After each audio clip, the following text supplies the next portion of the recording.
প্রিয় দর্শক, আসসালামু আলাইকুম। আমন্ত্রণ মাই টিভি সংবাদে। আপনাদের সাথে আছি আমি জেসিনা রাফেদ তৌসিফ। শুরুতে জানাবো সংবাদ শিরোনাম।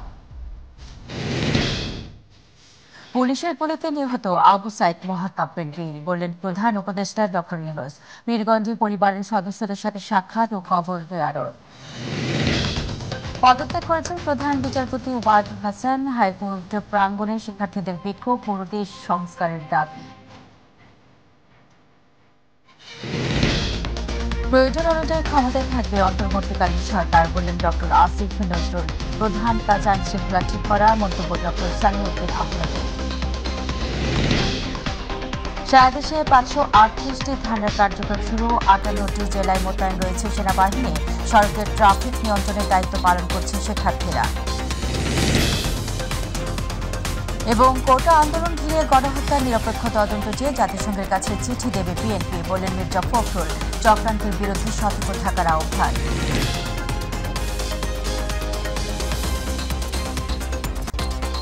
দর্শক, শুনছিলেন সংবাদ শিরোনাম, এবার চলে যাব পুরো সংবাদে।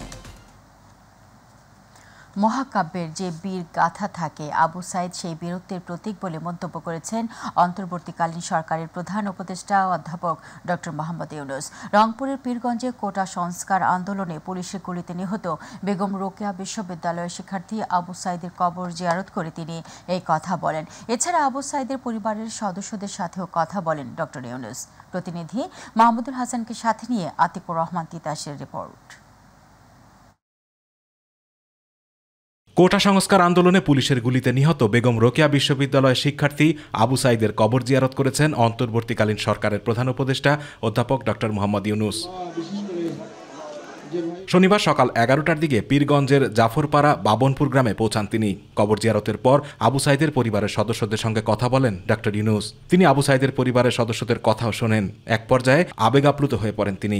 এ সময় বৈষম্য বিরোধী ছাত্র আন্দোলনের অন্যতম সমন্বয়ক সার্জিস আলম সহ উপদেষ্টা মোহাম্মদ নাহিদ ইসলাম ও আসিফ মাহমুদ সজীব ভুইয়া উপস্থিত ছিলেন।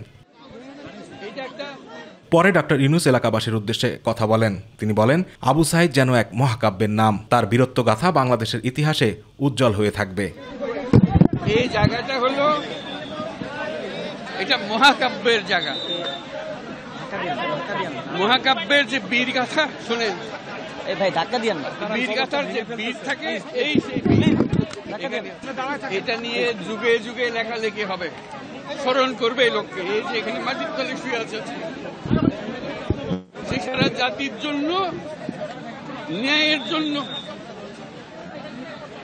মুক্তির জন্য বুক খুলে দাঁড়িয়েছে। ছবি দেখলে বিশ্বাস করা যায় না, একটা মানুষ, একটা ছেলে বন্দুকের সামনে হাত উঠাইয়া দাঁড়াইয়া আছে।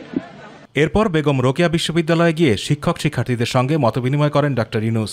বলেন, এখন বিশ্ব জয় করার সময়, আটকানোর সময় নয়। এই যে গেলাম পীরগঞ্জে গেলাম, এখন অবাক লাগলো, ছবি তুলতেছে মহিলারা ছাদের উপরে দাঁড়িয়ে ভিডিও করতেছে। চিন্তা করতে পারে, ঘরের থেকে বেরোতে না মহিলারা।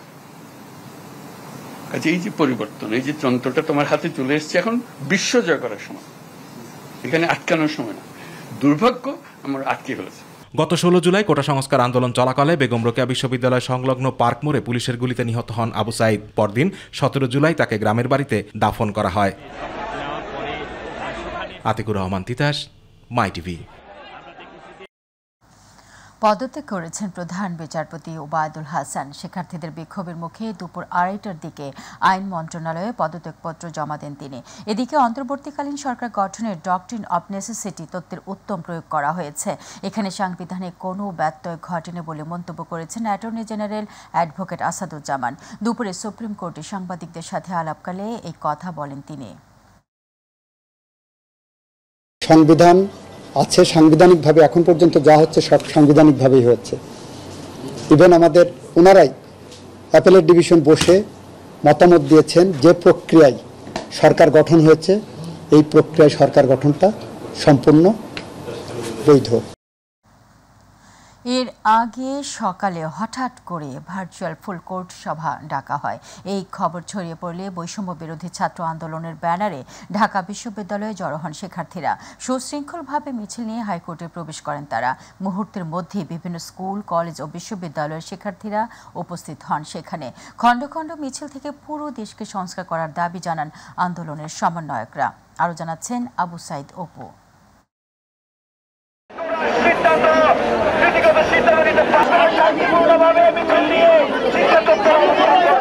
বৈষম্য বিরোধী যে ছাত্র আন্দোলন, তাদের একটাই দাবি, তারা শুধু কোঠা আন্দোলনের পিছনে ছিলেন না, রাষ্ট্র সংস্কারের পিছনে কিন্তু তাদের অনেক বড় ভূমিকা রয়েছে। আজকে আপনারা যে মাঠে নেমেছেন, এর মূল আসলে দাবিটা কি ছিল আপনাদের? আমরা জানি বাংলাদেশে একটি ছাত্র নাগরিক অভ্যুত্থানের মাধ্যমে রাষ্ট্র গঠন হয়েছে, নতুন রাষ্ট্র গঠন হয়েছে। এই রাষ্ট্রকে কার্যক্রম ব্যাঘাত করানোর জন্য কিছু কুচক্রী মহল প্রধান বিচারপতিকে নিয়ে তারা একটি ফুল কোর্ট মিটিং ডেকেছে। যেই মিটিংয়ের প্রধান উদ্দেশ্য ছিল এই রাষ্ট্র ব্যবস্থাকে তারা ধ্বংস করে দিবে। তারা আইনের বেড়াজালে বাংলাদেশের জনগণকে আবারও বিপদের সম্মুখীন হবে। আমরা ইতিমধ্যে দাবি তুলেছি, আমরা এখানে ছাত্র সমাজ, ছাত্র জনতা এই সুপ্রিম কোর্টে এসে তাদের কুকে আমরা বানচাল করে দিয়েছি।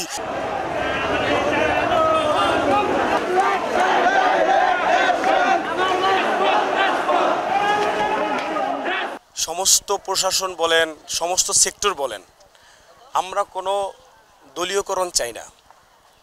দল থাকবে, ডক্টর ইউনূস যাওয়ার পর তো সরকার আসবে, সে সরকার থাকবে, কিন্তু আপনি প্রধান বিচারপতি হয়ে যদি আপনি আওয়ামী লীগের বিচার করেন, সেটা তো প্রধান বিচারপতি হয় না।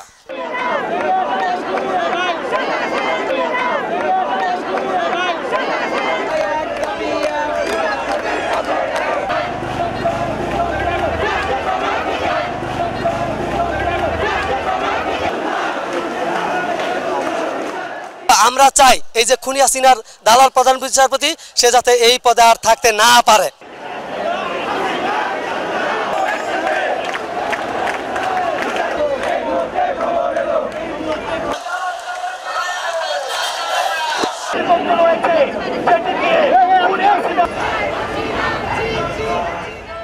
আজকে প্রধান বিচারপতি ওই পদত্যাগ আমাদের ছিল অন্যতম দাবি। ইতিমধ্যে আমরা সংবাদ পেয়েছি বিচারপতি পদত্যাগ করেছে। এখন একই সাথে প্রশাসনে যত স্বৈরাচার আছে, সকল স্বৈরাচারকে এই স্বাধীন বাংলা ছাড়তে হবে। আবু সাইদ অপু, মাই টিভি, ঢাকা।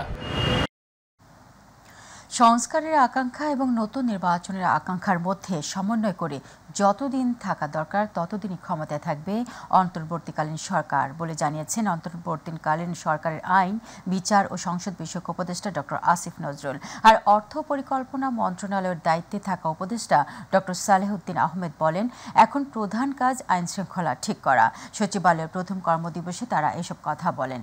আরও জানাচ্ছেন সাইদুর রহমান আবির। সাপ্তাহিক ছুটির দিন হলেও শনিবার সকালেই সচিবালয়ে নিজ কার্যালয়ে আসেন অন্তর্বর্তীকালীন সরকারের আইন, বিচার ও সংসদ বিষয়ক উপদেষ্টা ডক্টর আসিফ নজরুল। এ সময় আইন ও বিচার বিভাগের সচিব গোলাম সরোয়ার এবং লেজিসলেটিভ ও সংসদ বিভাগের সচিব হাফিজ আহমেদ চৌধুরী সহ অন্যান্য কর্মকর্তারা আসিফ নজরুলকে অভ্যর্থনা জানান।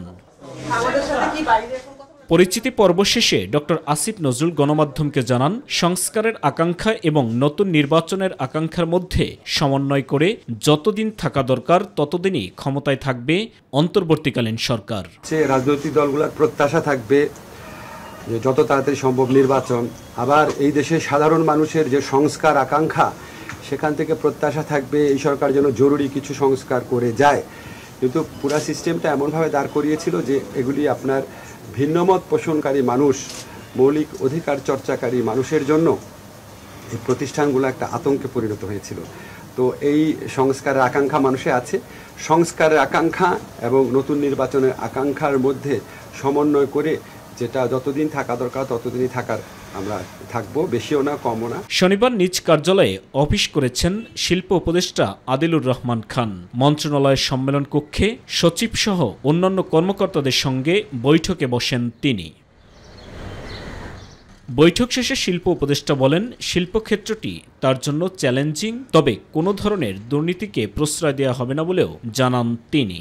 এত মানুষের রক্তের উপর দিয়ে আমরা দায়িত্বে এসেছি, এখানে দুর্নীতির ব্যাপারে তো আমাদের কঠোর হওয়া ছাড়া আর কোনো উপায় নাই।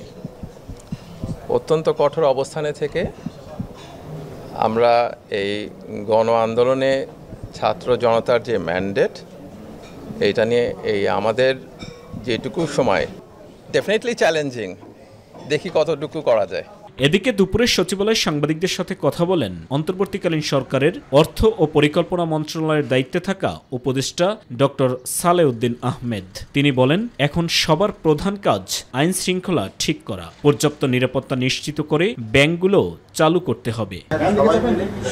দ্রুত ইমিডিয়েট সমস্যাগুলি সমাধান করেন এবং সামনে এগিয়ে যাওয়ার জন্য আমরা একটা মসৃণ পথ করে যাব। আমরা তো একেবারে সেদিন আমরা থাকার ইচ্ছা নাই, পরবর্তী পর্যায়ে বাংলাদেশকে কিন্তু আরো দ্রুত এটা, এবং এটার জন্য আপনাদের সহযোগিতা দরকার। সাইদুর রহমান আবির, মাই টিভি, ঢাকা। সারা দেশে 639টি থানার মধ্যে 538টি থানার কার্যক্রম শুরু হয়েছে বলে জানিয়েছে পুলিশ সদর দপ্তর। এক সংবাদ বিজ্ঞপ্তিতে পুলিশ সদর দপ্তর জানায়, 110টি মেট্রোপলিটন থানার মধ্যে 84টি এবং জেলার 454টি থানার কার্যক্রম চালু হয়েছে। এই সময় বিভিন্ন প্রতিষ্ঠানের শিক্ষার্থী ও স্থানীয়রা উপস্থিত পুলিশ সদস্যদের ফুল দিয়ে স্বাগত জানান। এদিকে আইএসপিআর এক বিজ্ঞপ্তিতে জানিয়েছে, জনসাধারণের জানমাল ও সরকারি গুরুত্বপূর্ণ স্থাপনা নিরাপত্তা প্রদানে বাংলাদেশ সেনাবাহিনী দেশব্যাপী স্থাপিত 206টি ক্যাম্পের মাধ্যমে 58টি জেলায় মোতায়েন রয়েছে। ঢাকার 29টি থানাসহ দেশজুড়ে 417টি থানায় ইতোমধ্যে সেনা মোতায়েন করা হয়েছে, যা পুলিশের হারিয়ে যাওয়া অস্ত্র উদ্ধার অভিযানকে ত্বরান্বিত করবে।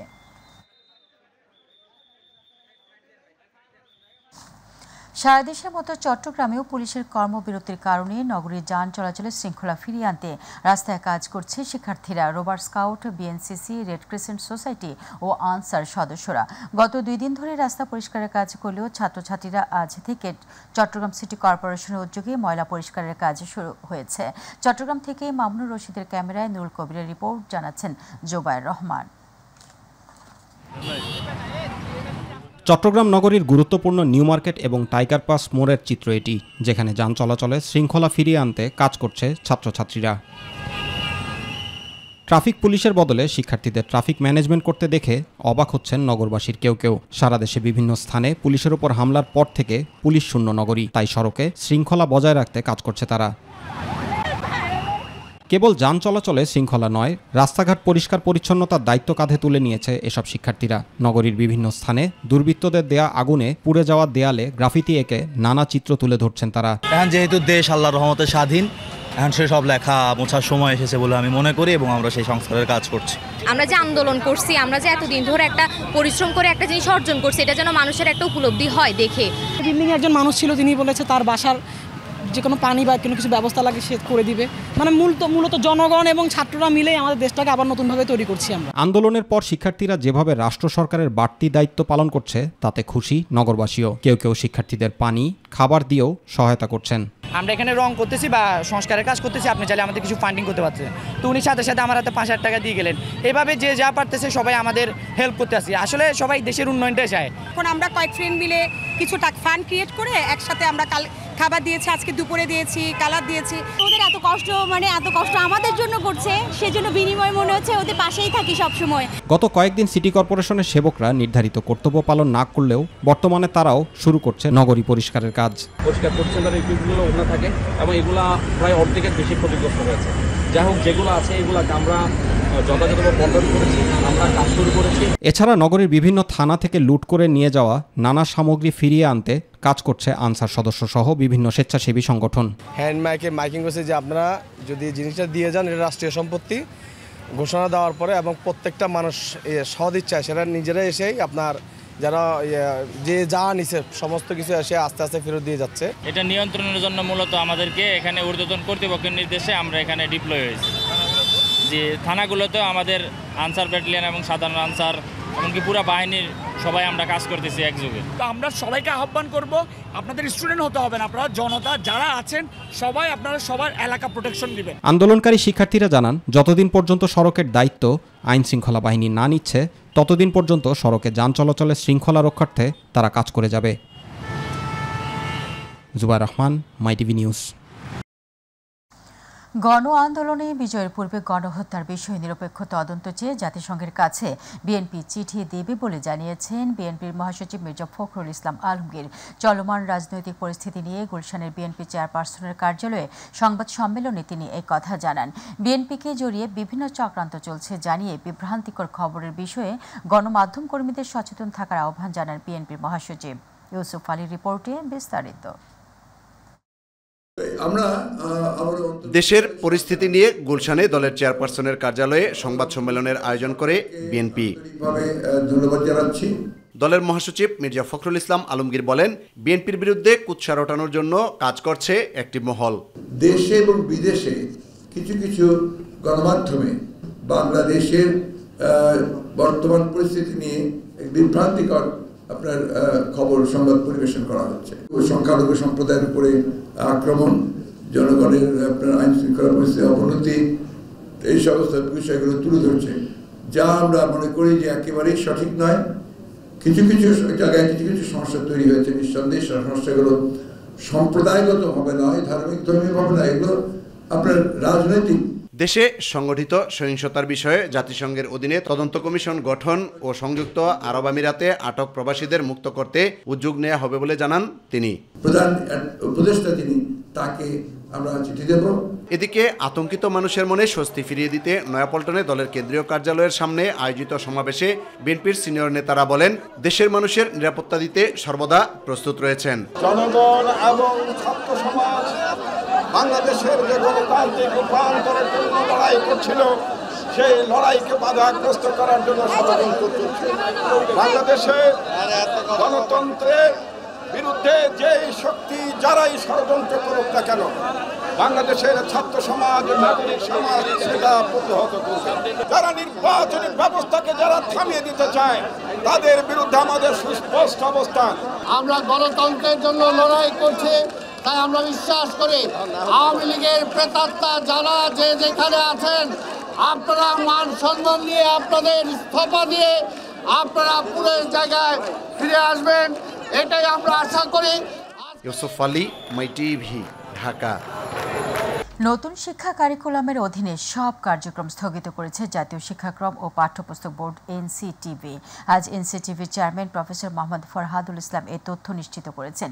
তিনি জানান, নতুন শিক্ষা কারিকুলামের অধীনে কর্মশালা, প্রশিক্ষণ, গবেষণা, পরিমার্জন ও সংশোধন কাজ স্থগিত করা হয়েছে। 11 আগস্ট থেকে বগুড়ায় কর্মশালা শুরু হওয়ার কথা ছিল, সেটি স্থগিত করা হয়েছে। বাজারে সিন্ডিকেট কমাতে নিত্যপণ্যের সহনীয় দাম বেঁধে দিলেও মানছেন না কেউ। তবে পথে ঘাটে পণ্য পরিবহনে চাঁদা ধার্য না হয় দাম কমতে শুরু করেছে কিছু নিত্য প্রয়োজনীয় পণ্যের। অন্তর্বর্তীকালীন সরকারের কাছে ভোক্তাদের দাবি, সিন্ডিকেট ভেঙে বাজার নিয়ন্ত্রণে নিতে হবে কঠোর পদক্ষেপ। এদিকে বাজারে সিন্ডিকেট রুখতে মনিটরিং করছে শিক্ষার্থীরা। আরও জানাচ্ছেন আমেনা হীরা। অন্তর্বর্তীকালীন সরকার গঠনের পর পথে ঘাটে বাজারে চাঁদাবাজদের দৌরাত্ম্য না থাকায় জনমনে ফিরেছে স্বস্তি। আর রাজধানীর কাঁচা বাজারগুলোতে বেড়েছে ক্রেতা সমাগমও। বেশ কিছু পণ্যের দাম কমলেও গত সপ্তাহের দামেই বিক্রি হচ্ছে আদা, রসুন, পেঁয়াজ সহ অন্যান্য পণ্য। তবে ডিম ও মুরগির মাংসের দাম কিছুটা কমেছে, আবার প্রকারভেদে দাম বেড়েছে কিছু মাছের। বাইরে সিন্ডিকেট করতো, বাইরেতে মাল আসতে প্রত্যেক গাড়িতে 10,000 20,000 করে ওখানে দিয়ে আসতো, 50,000 দিয়ে আসতো। ওইটা মালের উপর পড়তো, তখন আমাদের কাছ থেকে ওই মালের রেট বেশি নিত। চাঁদাবাজিটা কন্ট্রোলে রাখার কারণে আমরা 5 টাকা কম বিক্রি করতে পারতেছি, এমনকি আরো থেকেও 5 টাকা কমে আনতে পারতেছি। তবে সবজি ও কাঁচামরিচের দাম বেড়েছে। পণ্যের মূল্য তালিকাও ঝোলানো নেই অনেক দোকানেই, আর ঝোলানো হলেও লেখা নেই সঠিক মূল্য। আমার থেকে যদি তারা 54 টাকা বা 52 টাকা কিনে নেয়, ওই বেটার অবশ্যই 60 টাকা বেচবো। বাজার যদি নিয়ন্ত্রণে আসতে হয়, আপনি গোড়াতে যেতে হবে, কারণ ওখানে যদি দাম কম পাই আমরা আমরা এখানে কম ছাড়তে পারবো। বাজারে চাঁদাবাজি বন্ধ ও নিত্যপণ্যের যৌক্তিক দর নিশ্চিত করতে তদারকি আরো বাড়াতে অন্তর্বর্তী সরকারকে কঠোর হতে হবে জানান ভোক্তারা। এতদিন ধরে তো কেউ মনিটরিং করতে পারে নাই, বিভিন্ন হয়তো বা কোনো সিন্ডিকেট ছিল যাই হোক এখন মোটামুটি কিনে একটু স্বস্তি পাচ্ছি আর। সামনের দিকে এইরকম মনিটরিং থাকে তাহলে সব ক্রেতারাই শান্তিমতো বাজার করতে পারবে, একটু মূল্য কম মূল্যে কিনতে পারবো। এদিকে বাজার নিয়ন্ত্রণ রাখতে মাঠে নেমেছে শিক্ষার্থীরা। চাঁদা নেয়া সহ অনিয়ম ঠেকাতে দেয়া হচ্ছে দোকানে দোকানে টহল। এখন আপাতত প্রতারণা করছে না, আমাদেরকে বলেছে যে আমরা আগে যা করেছি এখন করব না। প্রতিটা থানায়, প্রতিটা পাড়ায়, প্রতিটা মহল্লায়, প্রতিটা জেলায়, প্রতিটা উপজেলায় আমাদের স্টুডেন্ট আছে। সো এখানে অনিয়মের কোনো ঘাটতি মানে অনিয়ম নেই। আমেনা হীরা, মাই টিভি, ঢাকা। চাকরি ফিরিয়ে দেওয়ার দাবি জানিয়ে মাঠে নেমেছেন বিগত 15 বছরের চাকরি থেকে অব্যাহতি পাওয়া পুলিশ কর্মকর্তারা। দুপুরে ফিনিক্স রোডে পুলিশ হেডকোয়ার্টারের সামনে মানববন্ধনে এসব কথা জানান চাকরিচ্যুত পুলিশ সদস্যরা। তারা বলেন, বিগত বছরগুলোতে সরকার দ্বারা নানাভাবে নিষ্পেষিত হয়েছেন অবৈধভাবে চাকরিচ্যুত। তারা আরও জানান, নতুন এই দিগন্তের সকল কালো অধ্যায়কে মুছে ফেলে আবারও জনগণের সেবায় নিজেদের নিয়োজিত করতেই এই কর্মসূচি তাদের। অন্যায় বেআইনি আদেশ আমরা যারা পালন করি নাই, অন্যায়ের বিরুদ্ধে প্রতিবাদ করেছি, তারাকে বিভিন্ন কারণে বিভিন্নভাবে অপবাদ দিয়ে, মামলা দিয়ে, মোকদ্দমা দিয়ে আমরাকে চাকরিচ্যুত করেছে সম্পূর্ণ বেআইনিভাবে। বাংলাদেশের জনগণ চাই জনতার পুলিশ, মানবতার পুলিশ। আমরা কিন্তু ছিলাম মানবতার পুলিশ। আমাদের অপরাধ একটাই ছিল, আমরা কেন জনতার পুলিশ, মানবতার পুলিশ, এই জন্য আমরাকে চাকরিচ্যুত করা হয়েছে। এই প্রজ্ঞাপন জারি করে আমাদেরকে আবার ফেরত নিয়ে আসতে হবে। যতক্ষণ পর্যন্ত আমাদের দাবি না মানা হবে আমরা রাস্তায় থাকবো। নোয়াখালীর দ্বীপ উপজেলা হাতিয়াতে মালবাহী ট্রলারে ডুবে 3 শিশুসহ 4 রোহিঙ্গার মৃত্যু হয়েছে। এই ঘটনায় 17 জনকে জীবিত উদ্ধার করা হয়। বেলা 11টায় ভাসানচর থেকে 8 নটিক্যাল মাইল দক্ষিণে বঙ্গোপসাগরের মোহনায় এই দুর্ঘটনা ঘটে। ভাসানচর থানার ভারপ্রাপ্ত কর্মকর্তা মোহাম্মদ আবু জাফর বলেন, সকালে চট্টগ্রাম থেকে 21 জন যাত্রী ও কিছু মালামাল নিয়ে একটি ট্রলার ভাসানচরের উদ্দেশ্যে রওনা দেয়। যাত্রাপথে মালবাহী ট্রলারটি ভাসানচর থেকে 8 নটিক্যাল মাইল দক্ষিণে বঙ্গোপসাগরের মোহনায় পৌঁছলে ট্রলারের নিচে ছিদ্র হয়ে যায়। এতে ট্রলারটি ডুবে গেলে 3 শিশুসহ 1 নারী মারা যায়।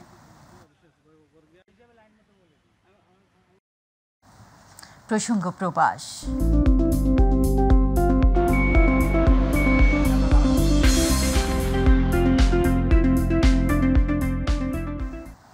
রিয়াদের স্থানীয় একটি হোটেলে চাঁদপুর জেলা কোচো উপজেলা বিএনপি সভাপতি জাকির হোসেনের সভাপতিত্বে ও ফখরুল ইসলামের পরিচালনায় দুঃশাসনের পতনে বিজয় উৎসব অনুষ্ঠিত হয়েছে। এতে সৌদি আরবের বিএনপির পূর্বাঞ্চলের সিনিয়র যুগ্ম সাধারণ সম্পাদক তাজুল ইসলাম গাজী প্রধান অতিথি ছিলেন। বিশেষ অতিথি ছিলেন সাংবাদিক জাহাঙ্গীর আলম, মোশাররফ হোসেন, কাজী আয়ুব আলী সহ বিএনপির নেতৃবৃন্দ। সভায় আমন্ত্রিত অতিথি ছিলেন সৌদি আরব পূর্বাঞ্চল বিএনপির প্রতিষ্ঠাতা সাধারণ সম্পাদক ফারুক আহমেদ চান। অনুষ্ঠানে প্রয়াত সকল শহীদদের আত্মার মাগফিরাত কামনায় দোয়া করা হয়। সৌদি আরবের দাম্মামে বেগম খালেদা জিয়ার কারামুক্তি উপলক্ষে ও ব্রাহ্মণবাড়িয়ার কসবা আখাউড়া 4 আসনের বিএনপি নেতা কবির আহমেদ ভূঁইয়ার দাম্মামে আগমন উপলক্ষে স্থানীয় প্রবাসী বিএনপি নেতা কর্মীদের সাথে এক মতবিনিময় ও আলোচনা সভা হয়েছে।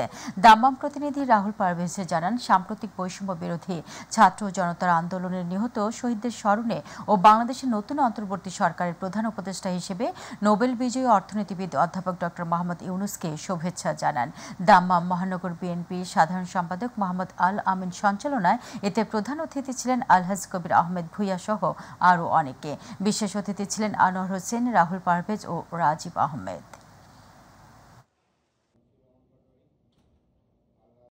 মালয়েশিয়া প্রবাসী বাংলাদেশি কমিউনিটির উদ্যোগে পবিত্র কোরআন তাফসির মাহফিল ও ইসলামিক কনফারেন্স 2024 আয়োজন করা হয়। কুয়ালালামপুরের উইসমা এমসিএ ইনডোর অডিটোরিয়ামে রবিবার এই ইসলামিক কনফারেন্স অনুষ্ঠিত হয়। শুক্রবারের সংবাদ সম্মেলনে এসব কথা বলেন মালয়েশিয়ার প্রবাসী বাংলাদেশি কমিউনিটির সমন্বয়করা। উক্ত ইসলামিক কনফারেন্সে আলোচনা করবেন বাংলাদেশের কয়েকজন জনপ্রিয় ইসলামী বক্তা। সংবাদ সম্মেলনে মালয়েশিয়ার প্রবাসী বাংলাদেশি কমিউনিটির পক্ষ থেকে উপস্থিত ছিলেন সমন্বয়ক মোহাম্মদ আক্তার হোসেন সহ আরও অনেকে। সংবাদের শেষ প্রান্তে আমরা যাবার আগে সংবাদ শিরোনামগুলো জানিয়ে দিচ্ছি আরও একবার।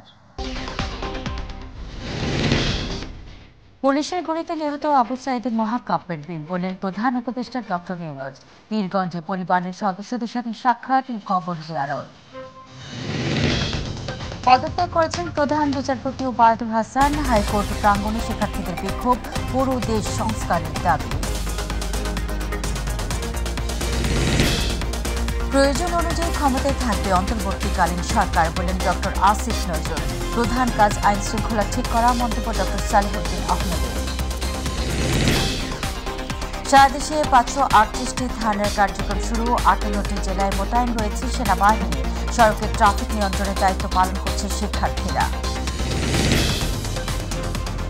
এবং কোটা আন্দোলন ঘিরে গণহত্যা নিরপেক্ষ তদন্ত চেয়ে জাতিসংঘের কাছে চিঠি দেবে বিএনপি বলেন মির্জা ফখরুল। চক্রান্তের বিরুদ্ধে সতর্ক থাকার আহ্বান।